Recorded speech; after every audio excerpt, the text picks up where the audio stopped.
வணக்கம். இலங்கை அரசாங்கத்தால நடாத்தப்படுற போட்டி பரீட்சைக்கு இடம்பெற்ற நுண்ணறிவு வினாக்கள் பத்தி பார்த்துட்டு வரோம். அந்த வகையில இந்த நுண்ணறிவு பேப்பர்ல கூடுதலா எல்லா பேப்பர்லயுமே இடை சம்பந்தமான கேள்விகள் அதிகம் வர்றது. சரி, அந்த இடை சம்பந்தமான கேள்விகள் மற்றும் விகிதம் சம்பந்தமான விகிதத்தை நாங்க எப்படி பயன்படுத்துறது, விகிதம் சம்பந்தமான கேள்வி. அதே மாதிரி எண்கோளங்கள் எங்களுக்கு தனியும் கட்டாயம் பேப்பர்ல வரும். அதை விட்டு சில கேள்விகள் எண்கோளத்தை பயன்படுத்தி ஈஸியா நாங்க அந்த கேள்வியை செய்துட்டு போகலாம். சோ அப்படியான 4 கேள்விகள் நான் இந்த காணொலியில உங்களுக்கு விளங்கப்படுத்துறேன். சோ கவனிச்சு கொள்ளுங்க.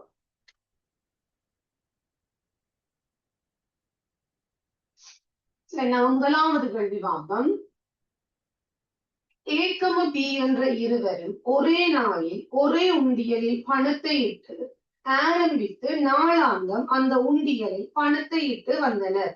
சரியா? ஏயும் பியும் என்ன செய்யணும்? ஏயும் பியும் எங்களுக்கு ஒரே நாள்ல ஒரே உண்டியல்ல பணத்தை இடினமா டெய்லி அதுக்குள்ள பணத்தை விட்டுட்டு வரணும். ஏ என்பவர் என்ன செய்வாருன்னா, ஏ என்பவர் தானிடம் பணத்தை கொண்டு தினமும் 2 மடங்காக்கி பணத்தை இட்டு வருவதுடன் ஃபார் எக்ஸாம்பிளுக்கு முதல் நாள் 10 ரூபாய் போட்டாருன்னா அடுத்த நாள் 2 மடங்கு 20 ரூபாய், அடுத்த நாள் 40 ரூபாய். தான் போடுற பணத்தை விட 2 மடங்கு அதிகமா போட்டுட்டு வாராரா. பி என்பவர் தானிடம் பணத்தை போன்று தினமும் அரைவாசி பணத்தை இட்டு வந்தார்.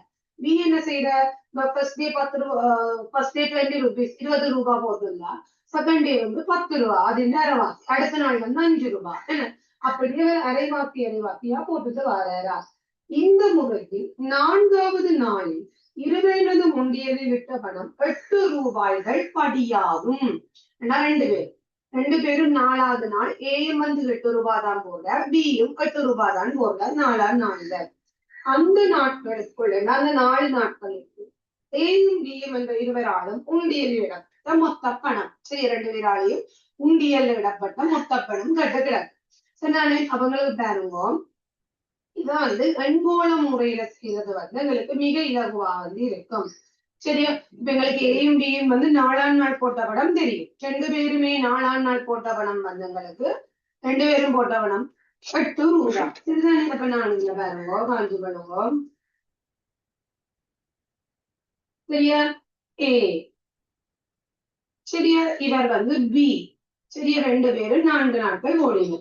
அவங்க 1, நான் தெரியாதது முதல் டேஷ் போட்டு விடுறேன், 2, 3, 4ஆம் நாள் 8 ரூபாய். அதே மாதிரி பி எடுத்துக்கொண்டாலும் 1, 2, 3, 4ஆம் நாள் 8 ரூபாய். ஏ எப்படி போறாருன்றது உங்களுக்கு தெரியும். ஏன்னா ஏ 2 மடங்காத்தான் போட்டுக்கொண்டு வந்தார். அப்ப இதுல 4 இருந்தா தான் 4 2 மடங்கு 8. சோ இங்க 2 இருந்துட போகணும். 4 வந்திருப்பாரு இங்கால. ஏன்னா இங்க 1 ரூபாயா இருந்து. அப்ப ஏ முதல் நாள் போட்டது 1 ரூபாய். சோ அதுல 2 மடங்கு 2, அதே மாதிரி 2 மடங்கு 4, 4 2 மடங்கு 2, 8. அதே மாதிரி பிஏ பார்த்தா உங்களுக்கு போட்டது முதல் நாள் போட்டதுன்னு அரைவாசி கணங்கள் தான் போட்டது. என்ன அப்ப எங்களுக்கு 3ஆம் நாள் 16 ரூபாய் போட்டாதான் எங்களுக்கு 16 அரைவாசி 8. என்ன அப்ப 16, 16 2 மடங்கு 32, 32 2 மடங்கு 64.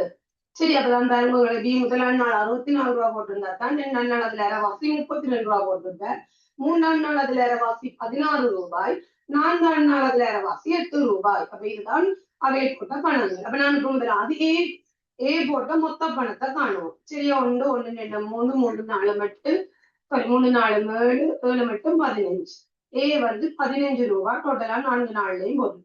அதே மாதிரி நாங்க இவரை கூட்டினோம்னா 4 6 12 20, 2 மிச்சம் 6 2 8 8 9 9 9 3 12. சரியா?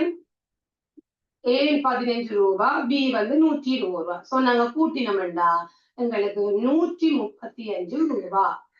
சரி, நம்ம எப்படியான கேள்விகளுக்கு நாங்க எண்கோளங்களை பயன்படுத்தி செய்வது மிக எளிதாக கண்டுபிடிக்கலாம். அப்ப எங்களுக்கு அதுக்குரிய விட 135 ரூபாய். சரிதானே? ஓகே, அது மாதிரி நாங்கள் இப்ப அடுத்த கேள்வியை பார்த்து கொள்ளுவோம்.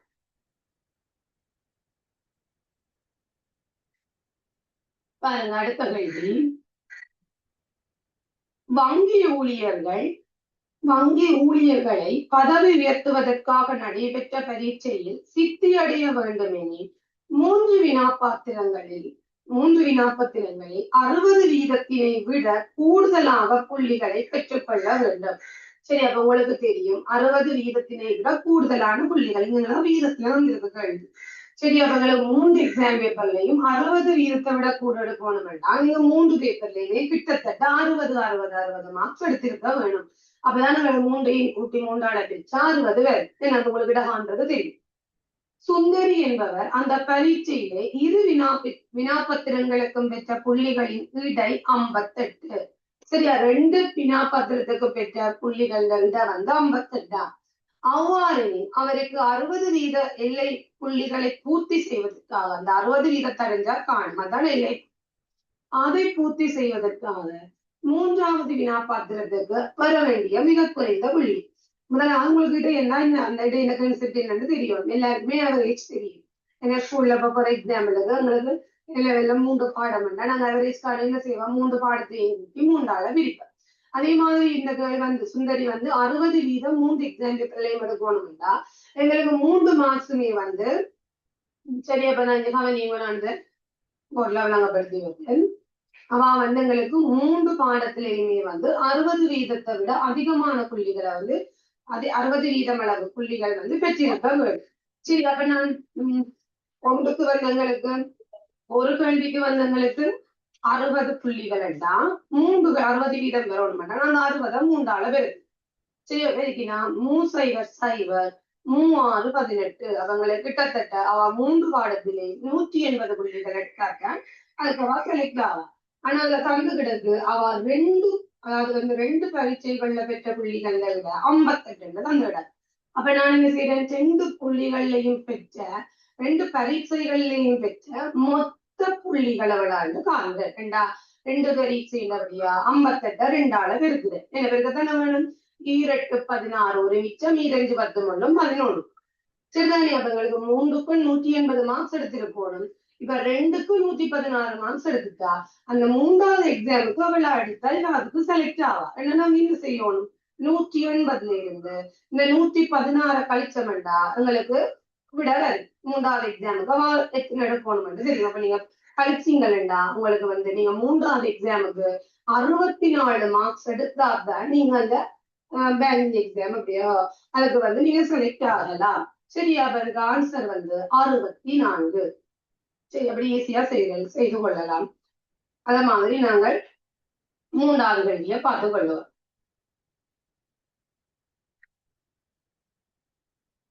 குறித்த பணத்தை பகிரும் போது எக்ஸுக்கு 3 ரூபாய்கள் கிடைக்கும் போது வைக்கு 7 ரூபாய்கள் கிடைக்கும். அவ்வாறே வைக்கு 14 ரூபாய்கள் கிடைக்கும் போது ஜட்டுக்கு 20 ரூபாய்கள் கிடைக்கும். அவ்வாறு 40,000 ரூபாய்கள் பணத்தை அந்த விகிதத்தில் பிரிக்கும் சந்தர்ப்பத்திலே வைக்கும் எக்ஸுக்கும் கிடைக்கும் பணத்துக்கு இடையிலான வேறுபாடு எத்தனை ரூபாய்கள் ஆகும். சரி, அப்ப நாங்க வந்து இது உங்களுக்கு பார்த்தோன்னே தெரியும், விகிதத்தில் பிரிக்கும் போது விகித கேள்வி. அப்ப நாங்க விகிதம் போட்டு பார்த்து செய்ய வேண்டும். சரிதானே, அப்ப கவனிச்சு கொள்ளுவோம்.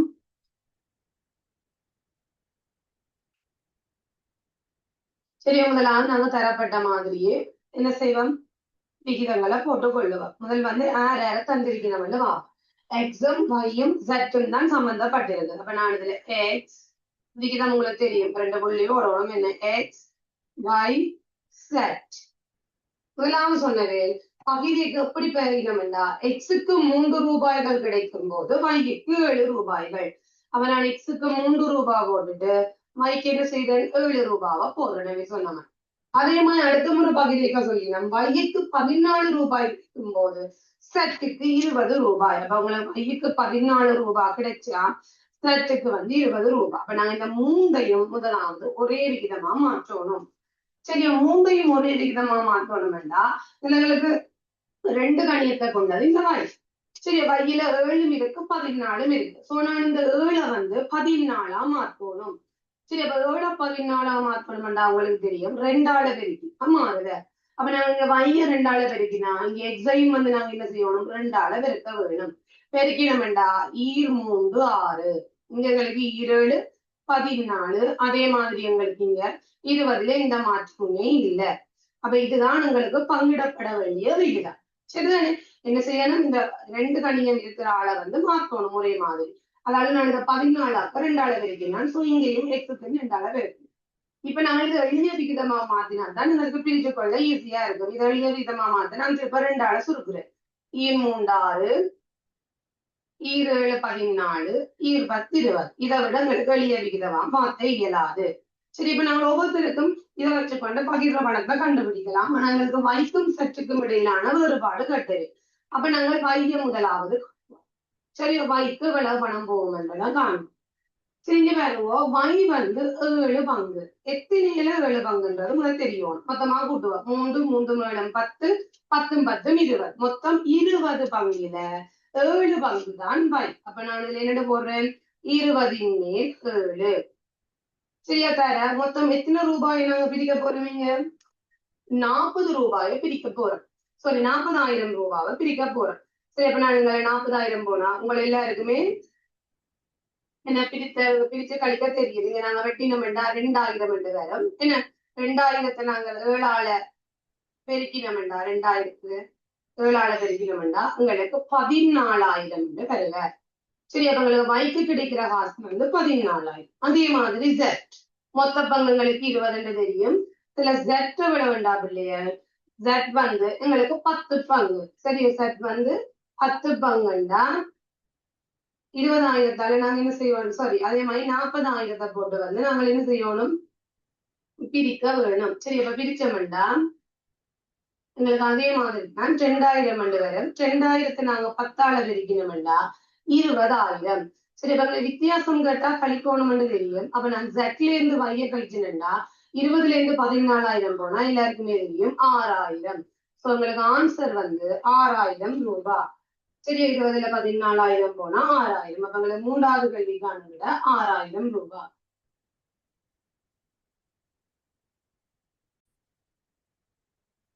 ஓகே, நாங்க தொடர்ந்து அடுத்து 4வது கேள்வியை பார்த்துக் கொள்வோம்.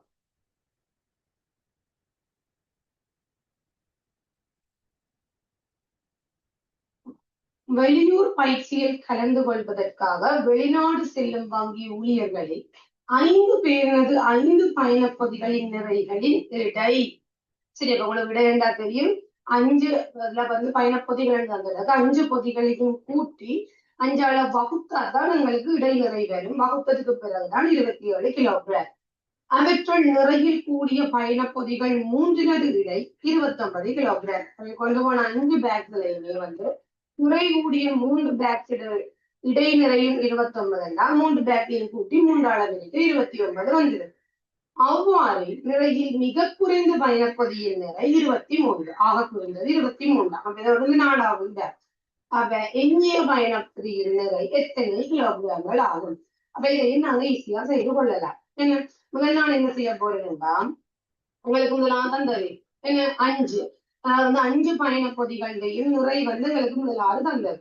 அப்ப நான் முதலாவது 5 பயணப்பகுதிகள இட வந்து எங்களுக்கு தந்தது எவ்வளவு 27 கிலோகிராம் என்று தந்தது. அப்ப நான் என்ன செய்ய போறேன், முதலாவது 27 கிலோகிராம் என்று தந்தது. அந்த 27 முதலாவது 5ஆல பெருக்க போறேன். ரெண்டாம் மொத்தம் இத்தனை கிலோ ஒன்று காணும். இடதான் 27 மொத்தம் பார்க்க நாங்க இதை பெருக்கினோம்னா 135 கிலோகிராம் தான் அந்த 5 பயணப்பகுதியில நிறையும். சரி, 5 பயணப்பகுதியின் நிறையும் வந்து எங்களுக்கு 135 கிலோகிராம். அதுக்கு பிறகு எங்களுக்கு நிறை கூடிய 3 நிறையும் தந்தது. 3 பொதியிட நிறையும் 29 கிலோகிராம் தந்தது. அப்ப நான் என்ன செய்ய போறேன், அந்த நிறை கூடியது 29 3 பேக் இருந்தால் 29 3ஆல பெருக்கி அதுவும் மொத்தம் எவ்வளவு காணும். கண்டமெண்டா 87 கிலோகிராம். சரியோ, 87 கிலோகிராம். அதை விட எங்களுக்கு ஆக குறைந்த பயணப்பகுதியின் நிறையும் 23 தந்தது.